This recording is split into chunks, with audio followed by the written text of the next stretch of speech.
You guys will find that you have passions, and having a passion is a gift. I think we all have passions, and you don't get to choose them. They pick you, but you have to be alert to them. You have to be looking for them. And when you find your passion, it's a fantastic gift for you because it gives you direction, it gives you purpose. You can have a job, or you can have a career, or you can have a calling. And the best thing is to have a calling. And if you find your passion, you'll have that, and all your work won't feel like work to you. Many kids and many grown-ups do figure out over time what their passions are. And sometimes we let I don't think it's that hard. I think what happens though sometimes is that we let our intellectual selves overrule those passions. And so that's what needs to be guarded against. My job, one of my jobs as the leader of Amazon, is to encourage people to be bold. And people love to focus on things that aren't yet working. And that's good, it's human nature. That kind of divine discontent can be very helpful. But it's incredibly hard to get people to take bold bets. And you need to encourage that. And if you're gonna take bold bets, they're gonna be experiments. And if they're experiments, you don't know ahead of time whether they're gonna work. Experiments are by their very nature prone to failure, but a few big successes compensate for dozens and dozens of things that didn't work. So, bold bets, AWS, Kindle, Amazon Prime, our third-party seller business, all of those things are examples of bold bets that did work, and they pay for a lot of experiments. I've made billions of dollars of failures at Amazon.com, literally billions of dollars of failures. And you might remember Pets.com or Cosmo, or give myself a root canal with no anesthesia very easily. None of those things are fun, but they don't matter. What really matters is companies that don't continue to experiment, companies that don't embrace failure. They eventually get in the desperate position where the only thing they can do is make a kind of Hail Mary bet at the very end of their corporate existence. Whereas companies that are, making bets all along, even, big bets, but not bet the company bets. I don't believe in bet the company bets. That's when you're desperate. That's the last thing you can do. It's not, you could be out of work and have terrible work-life balance. Even though you've got all the time in the world, right. You could just feel like, oh my God, I'm miserable, and you would be draining energy. And so you have to find that harmony. It's a much better word. And I think for most people, it's about meaning. People want to know that they're doing something interesting and useful. And for us, because of the challenges that we have chosen for ourselves, we get to work in the future, and it's super fun to work in the future for the right kind of person. You need to be nimble and robust. So you need to be able to take a punch, and you also need to be quick and innovative and doing new things at a high speed. That's the best defense against the future.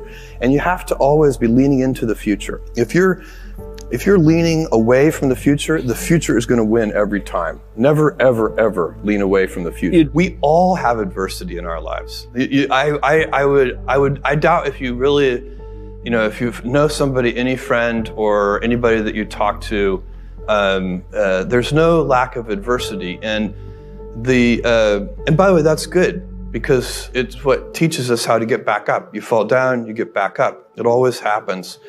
And, you get certain gifts in life, and you want to take advantage of those. But I guess my advice on adversity and success would be to be proud not of your gifts, but of your hard work and your choices. So, you may be, the kinds of gifts you get in life, you might be really good at math. It might be really easy for you. That's a kind of gift. But practicing that math and taking it to the next step, that could be very challenging and hard, and take a lot of sweat. That's a choice. You can't really be proud of your gifts because they were given to you. You can be grateful for them and thankful for them. But your choices you choose to work hard. You choose to do hard things. Those are choices that you can be proud of. Being an inventor requires, because the world is so complicated, you have to be a domain expert. I mean, in a way, even if you're not at the beginning, you have to learn enough so that you become a domain expert. But the danger is once you become a domain expert, you can be trapped by that knowledge. And so inventors have this paradoxical ability to have that, 10,000 hours of practice and be a real domain expert and have that beginner's mind. Have that look at it freshly, even though they know so much about the domain. And that's the key to inventing. You have to have both. And I think that is intentional. I think all of us have that inside of us, and we can all do it, but you have to be intentional about it. You have to say, yeah, I am going to become an expert, and I'm going to keep my beginner's mind. You can't skip steps. You have to put one foot in front of the other. Things take time. There are no shortcuts. And but you want to do those steps with passion and ferocity. It's easy to have ideas. It's very hard to turn an idea into a successful product. There are a lot of steps in between, and it takes persistence, relentlessness. So I always tell people who are who think they want to be entrepreneurs, you need a combination of stubborn relentlessness and flexibility. And you have to know when to be which. And basically, you need to be stubborn on your vision, because otherwise it'll be too easy to give up. But you need to be very flexible on the details, because as you go along pursuing your vision, you'll find that some of your preconceptions were wrong. And you're going to need to be able to change those things.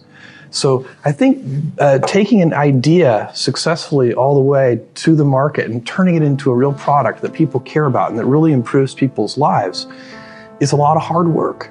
Don't try to chase what is kind of the hot passion of the day.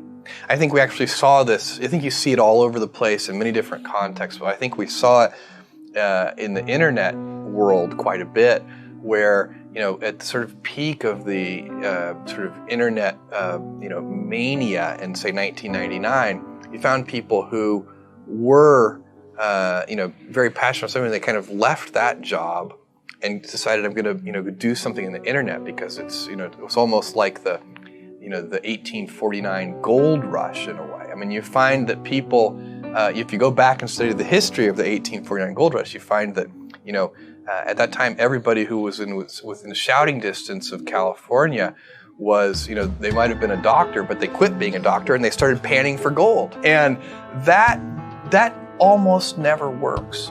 And even if it does work, according to some metric, financial success or whatever it might be, I suspect it leaves you ultimately unsatisfied. So you really need to be very clear with yourself. And I think one of the best ways to do that is this notion of projecting yourself forward to age 80, looking back on your life and trying to make sure you've minimized the number of regrets you have. That works for career decisions. It works for family decisions. Do you want? I have a 14-month-old son. And it's very easy for me to, if I think about myself when I'm 80, I know I want to watch that little guy grow up. And so I don't want to be 80 and think, shoot, I missed that whole thing and I don't have the kind of relationship with my son that I wished I had, and so on and so on. So if you think about that, so I guess another thing that I would recommend to people is that they always take a long-term point of view. And I think this is something about which there's a lot of controversy. There's a lot of people, and I'm just not one of them, believe that you should live for the now. I think what you do is you think about the great expanse of time ahead of you and try to make sure that you're planning for that in a way that's going to leave you ultimately satisfied. So this is the way it works for me. And I mean, everybody needs to find that for themselves. So I think there are a lot of paths to satisfaction, and you need to find one that works for you.